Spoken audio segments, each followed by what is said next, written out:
네, 안녕하세요. 주식은 역시 기리기리세의 기리씨입니다. 안녕하세요, 여러분들. 자, 매주 일요일마다 돌아오는 그 시간입니다. 매주 기리과 함께 이번 주에는 어떤 일이 있었고, 그리고 오늘, 내일부터 시작하는 다음 주는 도대체 어떤 일이 기다리고 있을지 빠르게 공부해보도록 하겠습니다. 같이 공부하시죠. 렛츠 기리!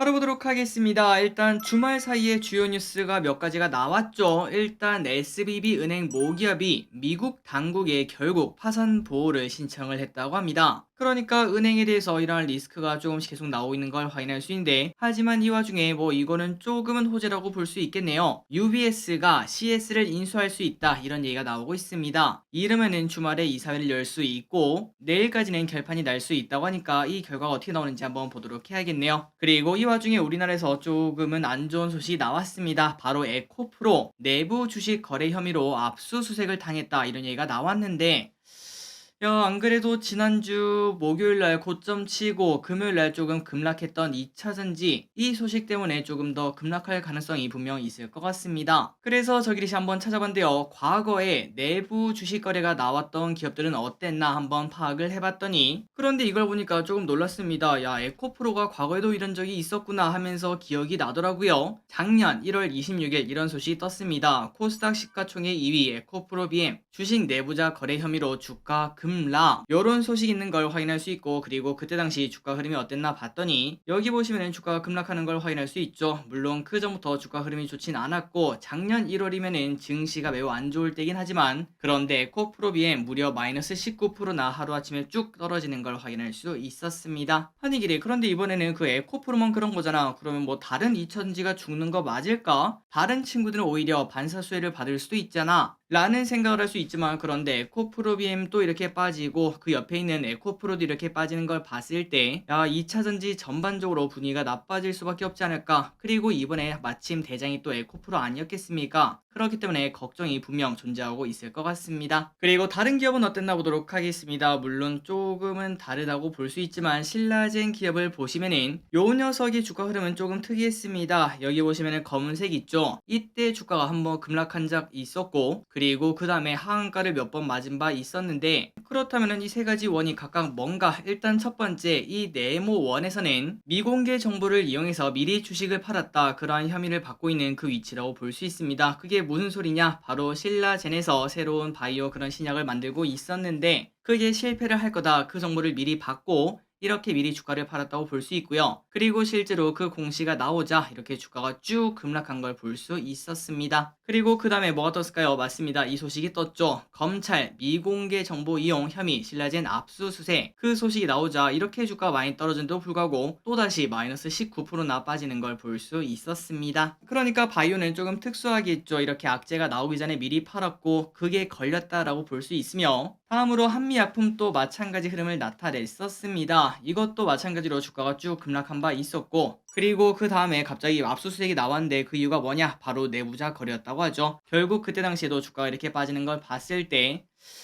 결국은 내부자 주식 거래 악재가 나오면은 주가는 보통 빠지는구나 라는 걸 우리가 충분히 생각을 해볼 수 있습니다. 그리고 마지막으로 포스코홀딩스도 2021년 8월 12일 날 이때 이런 일이 있었네요. 그때 당시에 주가가 이렇게 단기간으로는 하락하는 걸 확인할 수 있었고, 그래서 이번에 나온 에코프로 압수수색 소식은, 야, 이거를 호재라고 말하긴 당연히 너무 어렵고 악재에 가깝다라는 평가는 충분히 내릴 수 있습니다. 어쨌든 이 소식 때문에 내일은 2차전지가 조금 힘들 것 같고, 그렇다면 이제 둘 중에 하나겠죠. 다른 기업도 덩달아 그냥 코스닥이 쭉 내려가느냐, 아니면은 2차전지에서 돈이 빠져나와서 지난주 목금에 그랬던 것처럼 대표적으로 금요일날 좋았던 기업들이 로봇주, AI주, 그리고 반도체와 바이오죠. 여기로 돈이 더 흘러가는지 그 부분을 우리가 관심 있게 봐야 될 것 같습니다.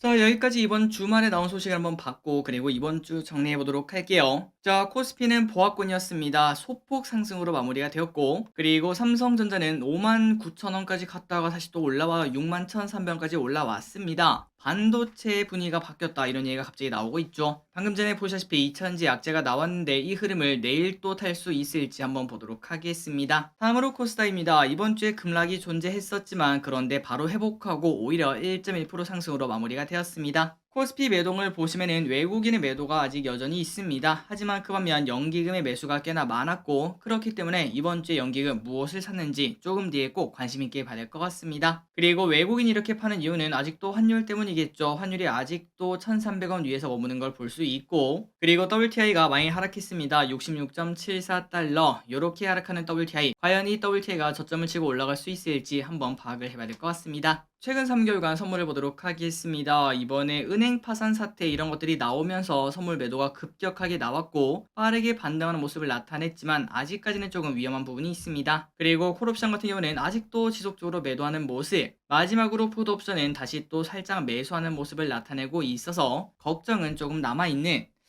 이번 주에 혹시 증시 좀 흔들리는 거 아니냐? 마침 또 FOMC도 기다리고 있죠. 이 결과에 따라서 어떤 식으로 흔들릴지 우리가 관심 있게 조심스럽게 봐야 될 것 같습니다. 금요일날 미국 시장을 보도록 하겠습니다. 하락 마감했습니다. 조금 아쉽죠. 다우 1% 하락, 나스닥 0.7% 하락, S&P 500 1.1% 하락. 그 이유는 뭔가 지난주 우리를 괴롭혔던 그 이유 계속 나왔습니다. 밑빠진 은행의 물붓기, 유리멘탈 증시, 다우 하락, 은행의 파산에 대한 걱정이 계속 존재하는 걸 볼 수 있죠. 그래서 미국 채권의 주봉을 보시면은 4.0을 찍자마자 쭉 급락해 어느덧 3.4까지 하락했고 그리고 달러 인덱스는 큰 움직임 없이 그냥 여기서 머무르고 있습니다. 다음으로 코인을 보도록 하겠습니다. 요즘 코인 전성 시대죠. 야 이거 상승 차트 아니냐 이런 얘기가 나올 것 같은데 3,600까지 올라갔다가 살짝 쉬는 모습을 나타내고 있습니다. 그래서 우리 코스피는 일단 미국장이 빠진 걸 봤을 때 한 1% 가깝게 하락 출발하지 않을까 그리고 코스닥은 이제 2차전지가 조금 안 좋기 때문에 조금 더 큰 하락을 하지 않을까라고 볼 수 있는데 하지만 장이 열려봐야 알 수 있겠죠. 그리고 아까 봤던 CS 인수 요 뉴스가 어떤 식으로 나오는지 우리가 그것도 관심 있게 봐야 될 것 같습니다. 변동성이 매우 클 것 같네요. 이번 주 증시 전망을 보도록 하겠습니다. 일단 이번 주는 FOMC가 있습니다. 그 전까지는 눈치 보기를 보여줄 확률이 높고요. 이 FOMC에서는 동결 30, 베이비 스텝 70 정도의 확률이라고 하는데 어느 쪽이든 개인적으로 큰 걱정할 필요는 없을 것 같습니다. 어느 부분이든 선반영을 했다고 볼 수 있겠죠. 다만 이 와중에 뭐 말은 안 되겠지만 빅스텝이 나온다. 그러면은 또 우리는 엄청난 충격에 휩싸일 수밖에 없을 것 같습니다. 그리고 이 와중에 일단 이 FOMC고 나발이고 코스닥이 걱정입니다. 에코프로를 비롯한 2차전지가 지난주 목요일날 고점 찍고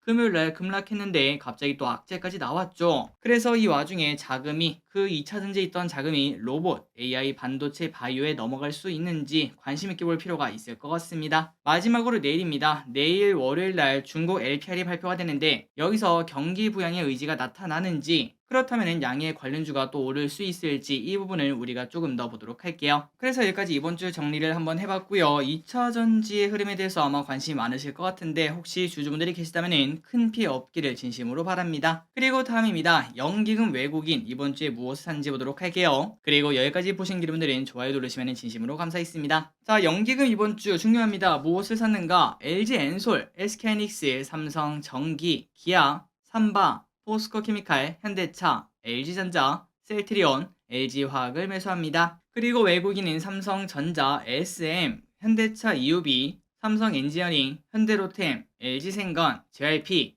LG전자, 메디톡스, 삼성물산을 매수합니다. 조금 특이한 거는 SM과 JYP 이러한 엔터주를 사는 걸 확인할 수 있네요. 마지막으로 개인분들은 무엇을 많이 샀는가? 에코프로, 에코프로 BM, SK하이닉스, 포스코홀딩스, 삼성 SDI, 레버리지, 네이버, LG노텍, S-오일, 삼성중공업, 코스모 신소재 등등등 최근 들어 많이 올랐던 에코프로와 에코프로빔을 많이 산 걸 볼 수 있습니다. 다음입니다. 이번 주에 어떤 일이 있었는지 복습해 보도록 할게요. 첫 번째입니다. SVB의 후폭풍. SVB의 파산으로 인해 전세계가 웅성웅성하는 모습을 나타냈습니다. 그리고 이 와중에 이렇게 빠르게 파산한 이유는 스마트폰 때문이다. 이런 얘기가 나왔죠. 모두가 폰뱅킹으로 돈을 빼니까 과거의 뱅크런과 다르게 정말 빠르게 파산이 나왔다고 합니다. 그리고 이 소식이 컸습니다. 카카오가 결국 이겼다. 하이브가 SM 인수 절차를 중단한다고 밝혔고 그러다 보니까 SM은 이날부터 주가가 급락. 그 반면 카카오랑 하이브는 오히려 상승하는 모습을 나타냈습니다. 화요일입니다. 증시가 매우 안 좋았습니다. 화이트데이인 날 완전 블랙데이로 바뀌는 걸 확인할 수 있었죠. 특히 외국인이 선물을 1.7조 원이나 매도하는 걸 확인할 수 있었는데 투자 심리가 최악이었다는 걸 우리가 쉽게 생각을 해볼 수 있습니다. 수요일에는 CPI가 나왔는데 정말 다행이죠. 딱 예상만큼 나와서 증시는 빠르게 회복하는 걸 볼 수 있었습니다. 챗GPT 4.0이 등장을 했습니다. 매우 뛰어나게 변신을 했다고 하고 그리고 저기를 또 지금 사용하고 있는데 그렇게 나쁘지 않은 것 같더라고요. 그리고 공부하기 진짜 좋은 것 같습니다. 어쨌든 이것 때문에 그런지 몰라도 AI 관련주가 또다시 달리는 모습을 나타냈습니다. 목요일에는 CS 사태가 나왔습니다. CS가 엄청나게 규모가 큰 기업이다 보니까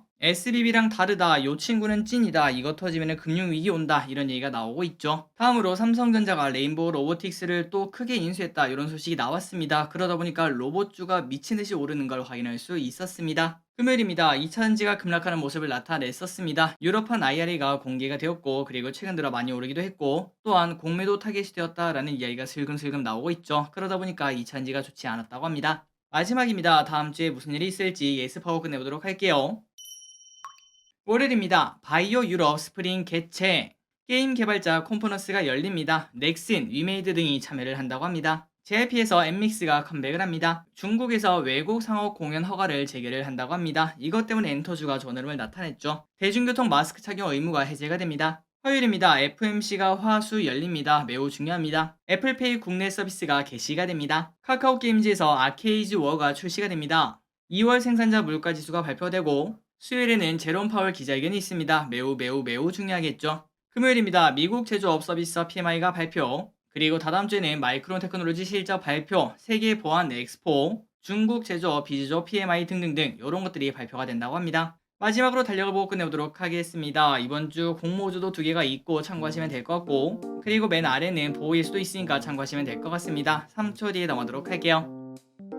자, 오늘도 이렇게 같이 공부해서 진심으로 감사합니다. 날씨도 좋은데 이제 뭐 재미있게 노시고 또 스트레스 많이 풀으시고 그리고 그 와중에 이렇게 또 공부해주셔서 진심으로 감사합니다. 지금까지 기리셨습니다. 빠이요.